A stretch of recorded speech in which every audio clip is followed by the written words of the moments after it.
Okay, welcome everybody to Biological Principles 1, which is the course code is Bio, BIOL 121.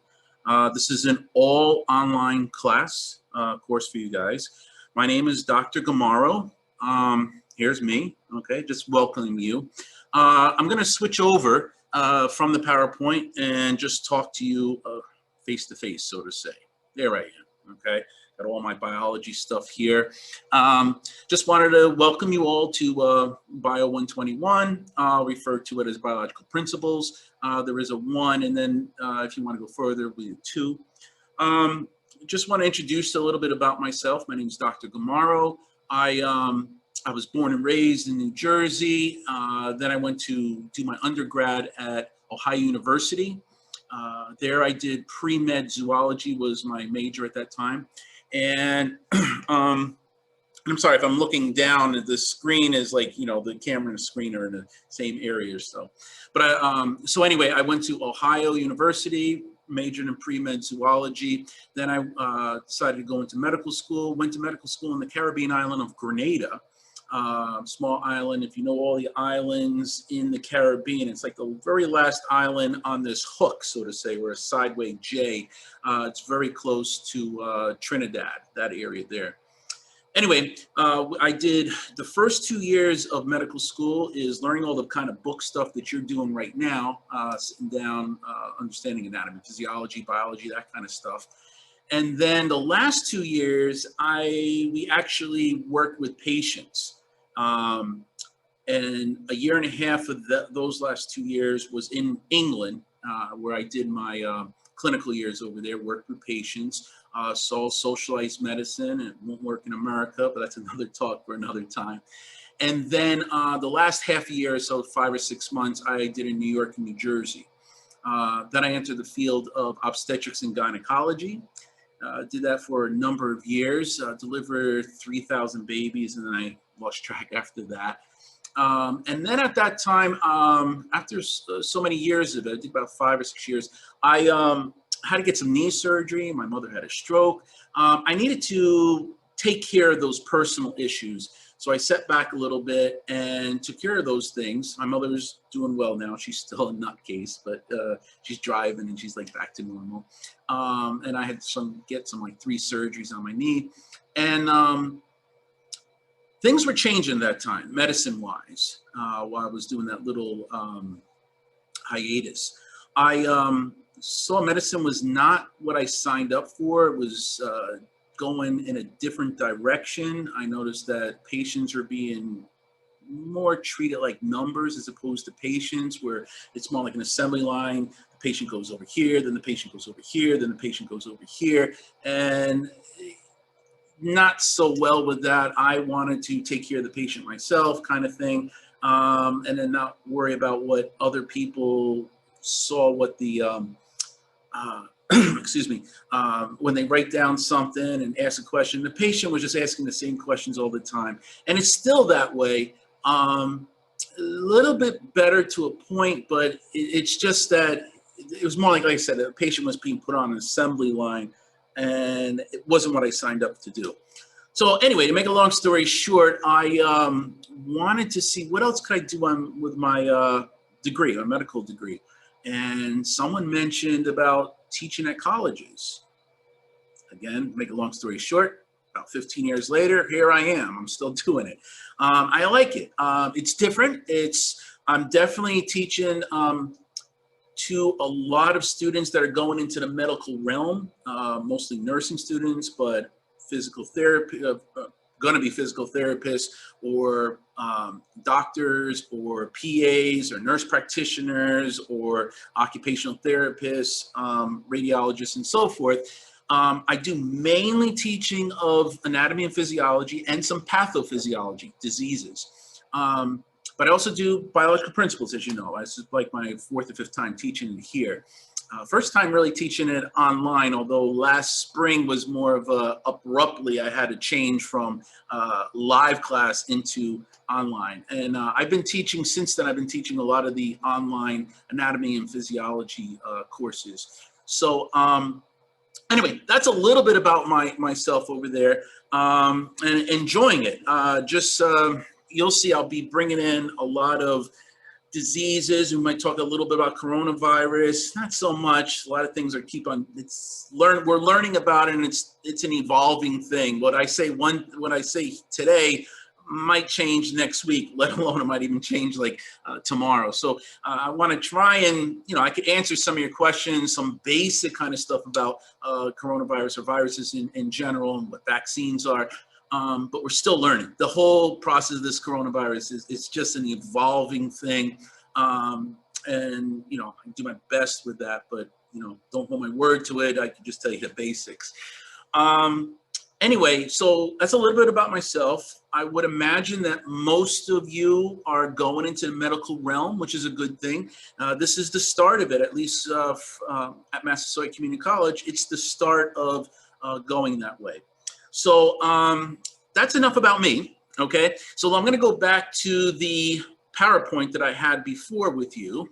Let's see, share screen, go over here and share. And again, that's me. I usually wear shirt and ties. It's a little bit different now. We're in a different world. So I'm wearing more of a, checkered shirt now. But I usually wear the shirt and tie. Okay, so let's talk about the course itself. There is an entering survey, a questionnaire that I want you to fill out. I'll show you on Canvas where that is. But basically, it's just to get me a better understanding of who you are, who I'm teaching the course to. I would imagine, like I said, most of you are going into the health field, and this is your first step going there. Live students, which you're not, I would expect you to just do that and just hand it on the first day. But since you're all online, you'll see, and I'll show you in a moment, but in the syllabus folder of what we call modules in Canvas, you'll see it there. Now, the way you do it is that you're going to have to download it first, complete it, and you could type in all your answers.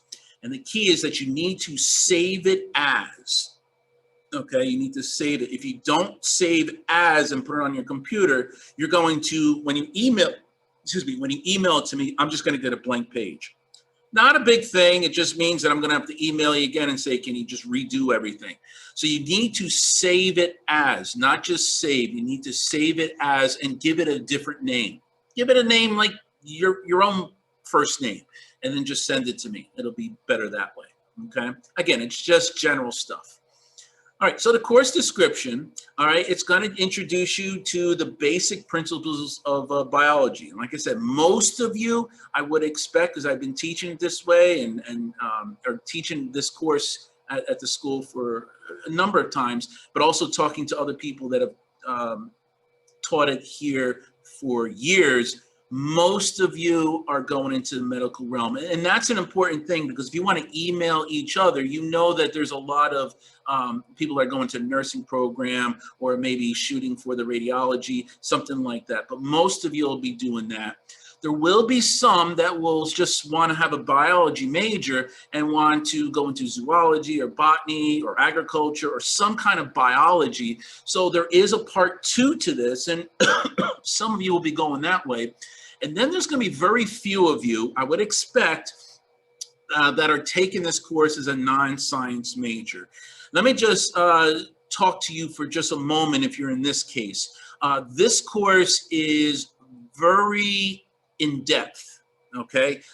There's a lot of, and it's not because it's just online. When I teach it live or when anybody teaches this, we go into chemistry and we go into cellular respiration, talk about glycolysis. This is, and then we go into genetics and of course the cell and a little bit of photosynthesis. This is more in depth as many people think it is going in.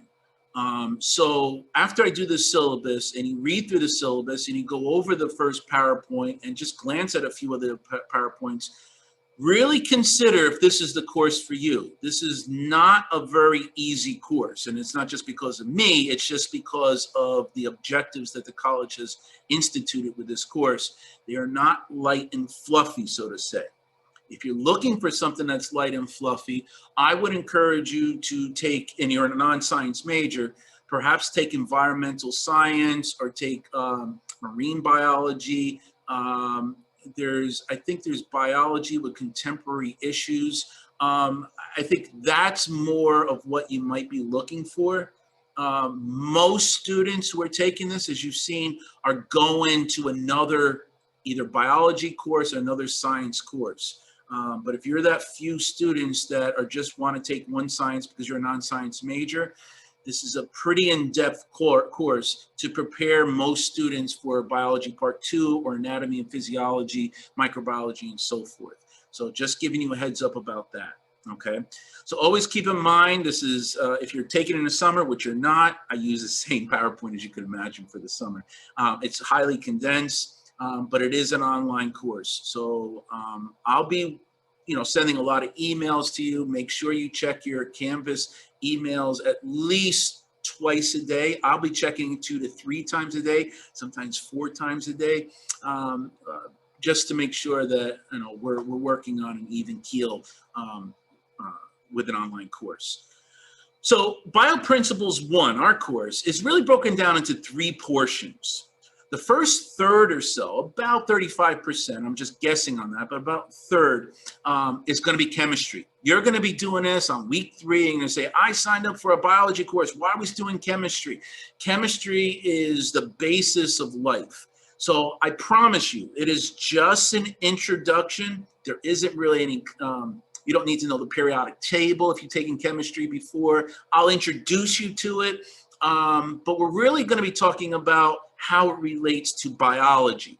You might not see how it relates of the stuff I'm talking about, but believe me, by the time we get to, let's say, week 10 or week 11, you're going to say, oh, that's why he did the chemistry. Exactly. So I'm trying to keep that all together. It is, I think, 5 chapters. And the first exam is going to be solely on chemistry stuff. Okay, so that's what that is. Then we're going to spend a big amount of time on cytology. Cytology is a study of cells. Okay, so we're talking about the anatomy, what's the structures inside the cells, and how the cells actually work. How do they make proteins, and how do they allow one cell to communicate with another cell? How does it make energy? That's cellular respiration, changing food into energy.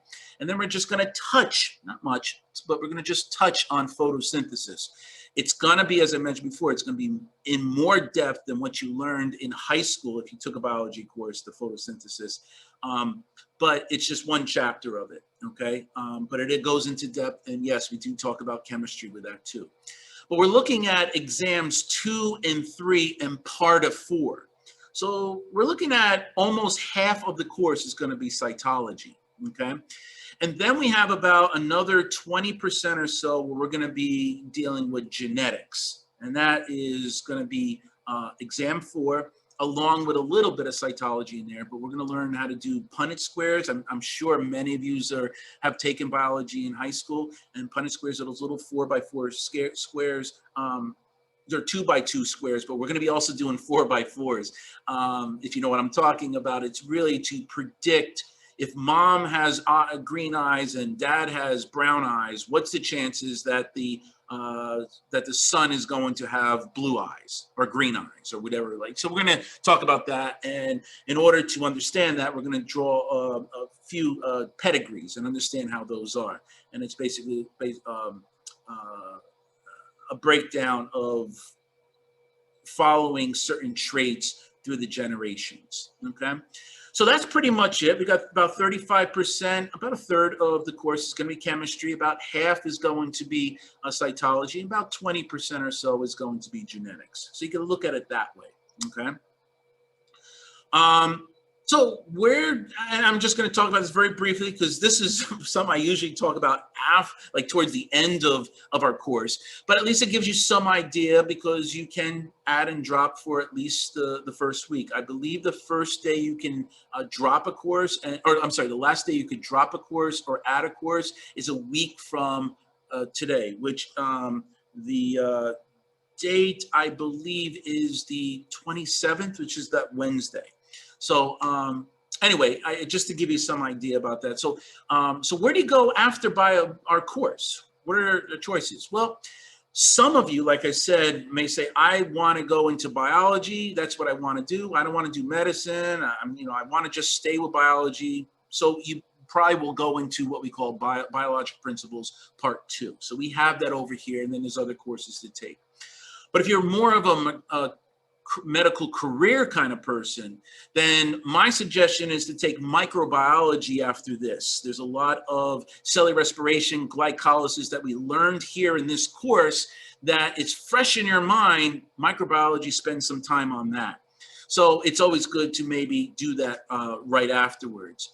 After you do microbiology, then there's anatomy and physiology 1, and then of course you could do anatomy and physiology 2. You can, I'm not going to draw a little arrow or anything, but you can go, I don't know if you can see my cursor here, okay, my mouse, but you can go after biological principles. You can do A&P1 and then take microbiology, or you could take A&P1 and then A&P2. The only thing I got to say is in order for you to take A&P, to take A&P2, you have to have A&P1 under your belt. You can, after Biological Principles 1, take micro or A&P1, but A&P2, you need to have A&P1 under your belt, okay? But we could talk more about that, but very briefly, if you successfully pass this course, then my suggestion is perhaps take microbiology over the summer for 10 weeks. There's a 5 and there's a 10 week. 5 weeks is too fast. 10 weeks is reasonable. Maybe take microbiology for the summer, and then take A&P1 over the fall, have maybe a week or 2 of hiatus, and then you do A&P2 in the spring. Can you take micro and A&P1 together? You can. Or micro and A&P2 together? You can. But you're going to see that you want to stay away from sciences with labs as much as possible to put 2 classes together, because it is very time consuming. Although if you're that type of student and you can juggle well with that, then go for it. But just want to give you an idea of what most students would do in that case.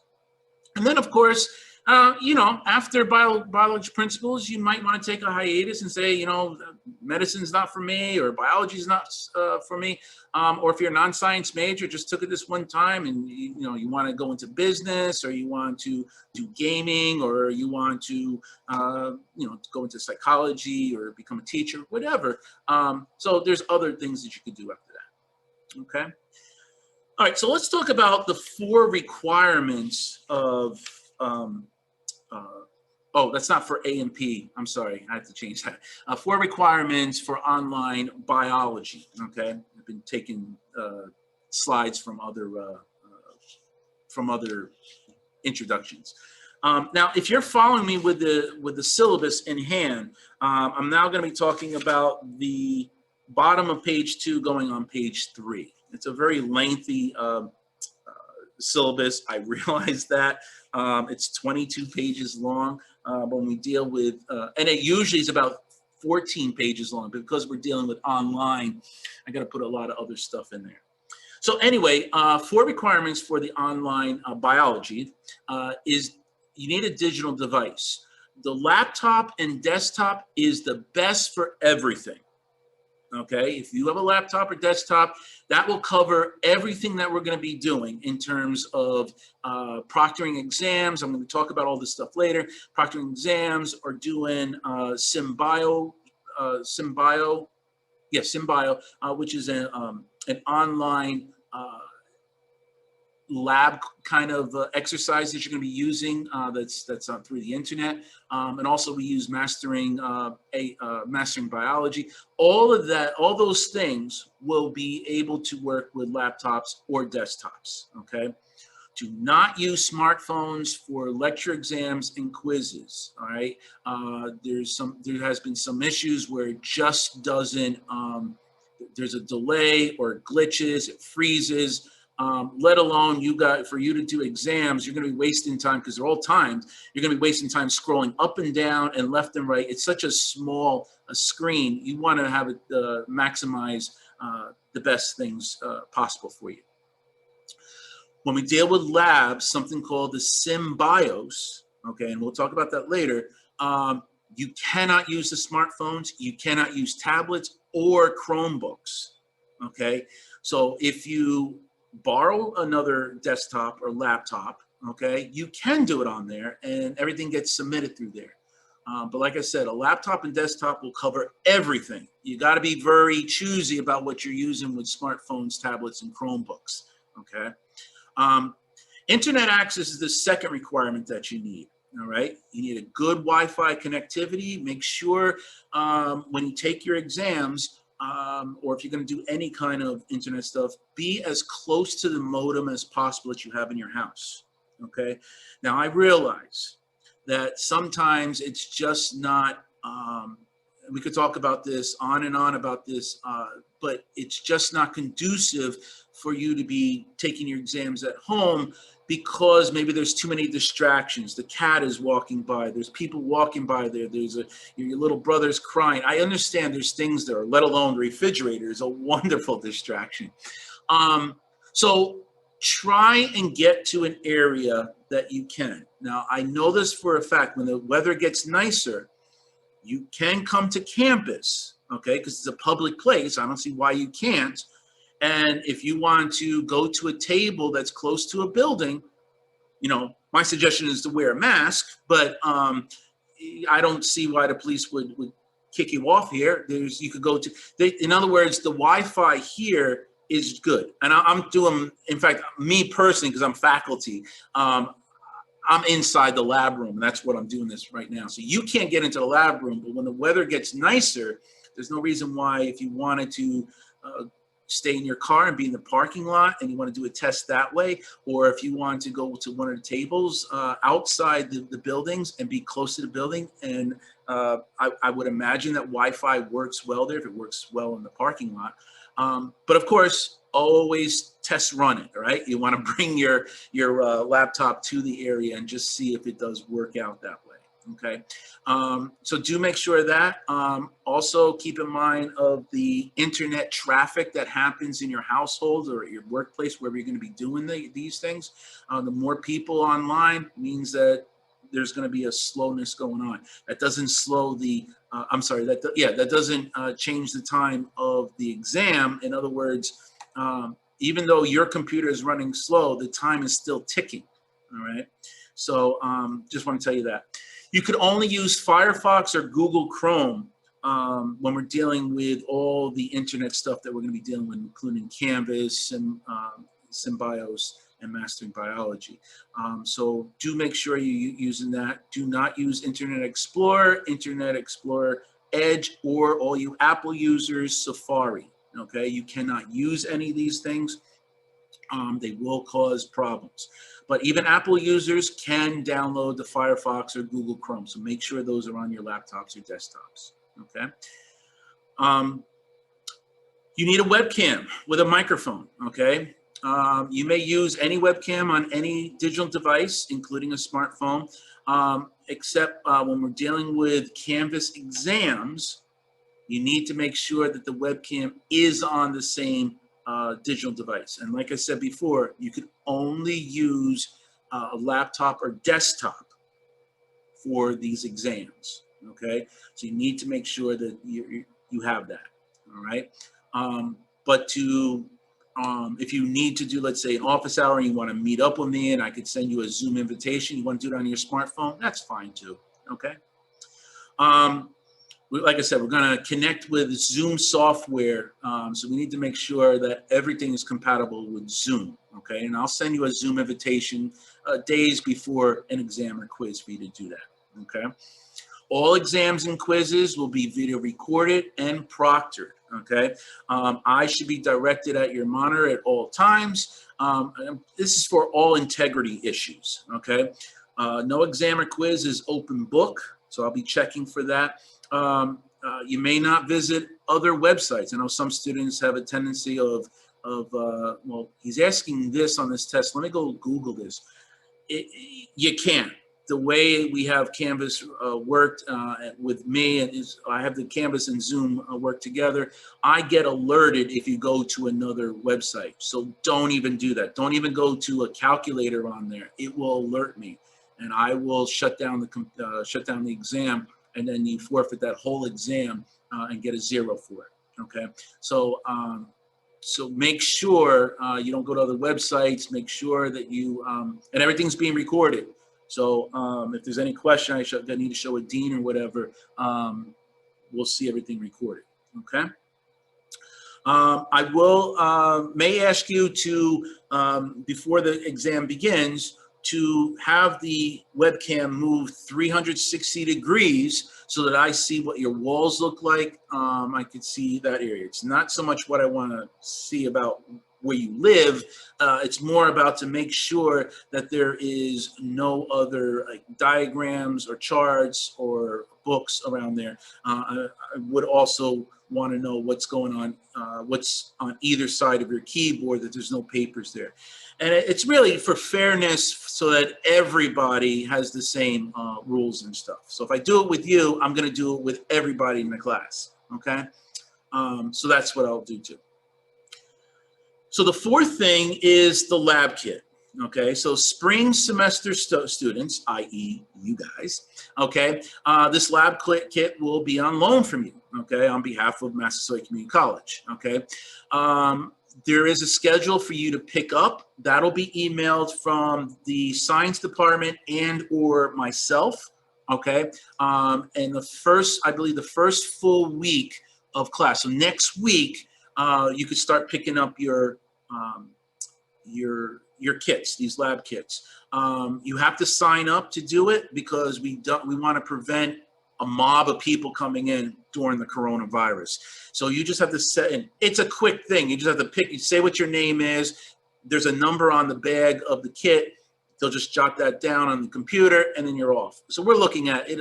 You'll only be here for less than 5 minutes. I'm maybe doing this. You might meet me over there, but there's a bunch of other teachers that'll be doing that too. So you'll get an email about that. Okay. A few items are disposed of, i.e. things like gloves, I think an apron's in there, certain things, there's some acid, which is vinegar, you'll use that. So those we don't expect you to bring back, but there are, I would say a good 90% of the materials are reusable, and you must return that over here so that we could give it to the next, for the summer classes and the fall classes. There's a scale in there, there's a thermometer in there, a bunch of other stuff too. So you'll get a checklist in the lab kit of what you need to return and what you can dispose of, okay? You must return it by, our final exam is on May 17th. I believe the last day to return it, the lab kits, is on the next day, which is May 18th. Don't quote me on that, but right now I had to jot something down. It might change afterwards, but it's usually a week of final exams. Okay, if you don't return it by that date, the cost will be added to your college account. Okay, there'll be a penalty cost on there. What I'm doing for my students is that I'm encouraging you guys to return it before April. So we're looking at a month before, okay? And again, you will have an email from myself and or the science department that you can return these. You just have to sign up to bring, and again, it's only gonna take 2 minutes to do.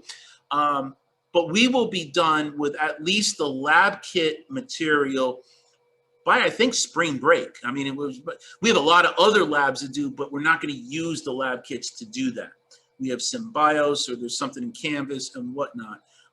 But we will be done with all our lab kit material by April 9th. So if you return it before April 9th, I'm going to give you an incentive by saying I'm going to give you 5 bonus points at the end of for your final grade. Not 5 percentage points, bonus points, meaning I think it comes up to maybe a half a percentage point. It does make a difference. And believe me, that half a point, if you're like 70%, you know, or let's say 69%, you need that half a point, you could get right in there. So that does make a difference, okay?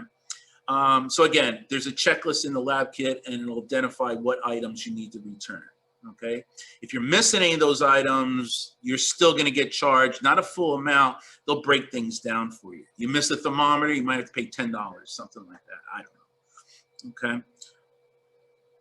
All right, so those were the 4 items. So we're now on page 5 of the syllabus and the course information. So the prerequisite is that you should have at least 1 unit of high school science, preferably biology, but if you have chemistry, that's fine. There's some English and math, basic English and math that you need to have before you get into this course.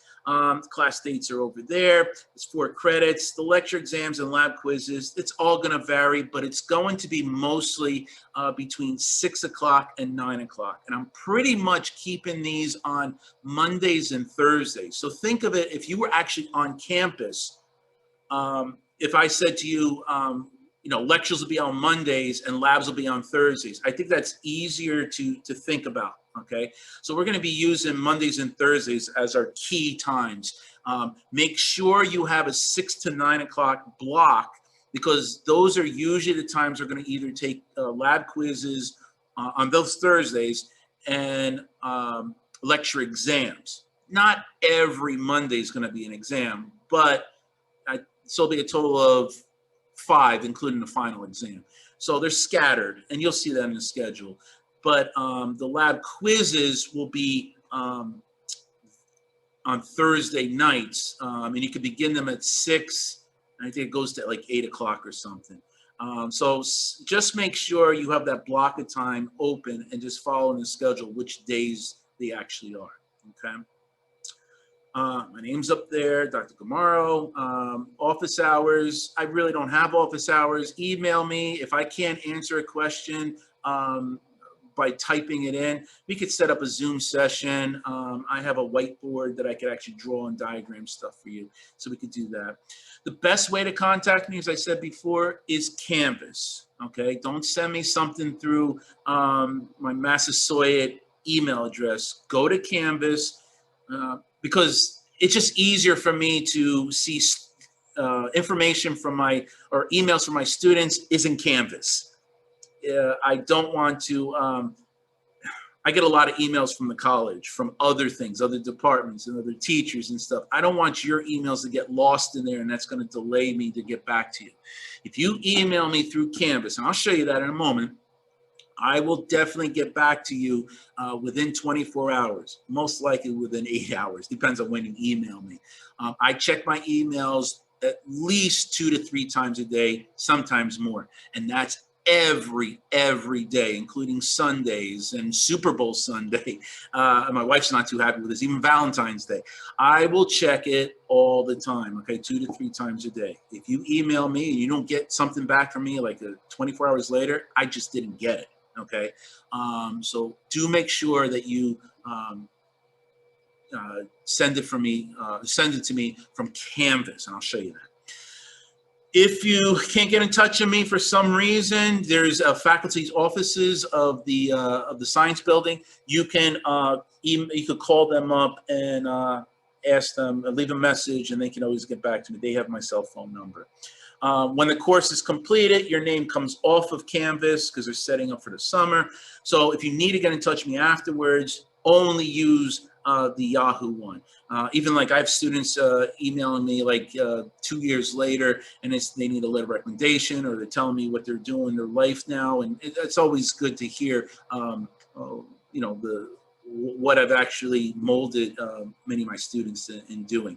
So anyway, so use that for that, or for some reason if Canvas shuts down because of a hurricane or something like that, then obviously use Yahoo. But don't use Yahoo unless Canvas shuts down or after the course. Canvas is the place that I highly, highly, highly recommend you email me. And I will email you that way also, okay?